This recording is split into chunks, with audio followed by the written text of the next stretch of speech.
देश में डेयरी किसानों की आर्थिक स्थिति सुधारने के लिए केंद्र सरकार बड़े स्तर पर चक्रीय अर्थव्यवस्था मॉडल लागू करने की तैयारी कर रही है। गुजरात के सनादर गांव में आयोजित एक कार्यक्रम में केंद्रीय गृह और सहकारिता मंत्री अमित शाह ने कहा कि इस मॉडल से आने वाले 5 वर्षों में डेयरी किसानों की आय में 20% तक वृद्धि संभव है। उन्होंने बनास डेयरी के पशुपालकों को संबोधित किया और कहा कि डेयरी क्षेत्र में सफल चक्रीय अर्थव्यवस्था विकसित करने में बनास डेयरी का योगदान उल्लेखनीय है।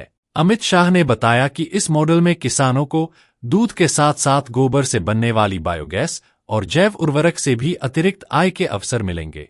उन्होंने कहा कि कई सांसद पहले ही बनासकांठा आकर इस मॉडल का अध्ययन कर चुके हैं और यह व्यवस्था पूरे देश के डेयरी क्षेत्र को नई दिशा दे सकती है। शाह ने कहा कि अब तक सहकारी डेयरियां दूध खरीदने और दूध उत्पादों की बिक्री से होने वाली आय किसानों तक पहुंचाने में सफल रही हैं, लेकिन अब समय है कि पूरे क्षेत्र का फोकस चक्रीय अर्थव्यवस्था पर किया जाए।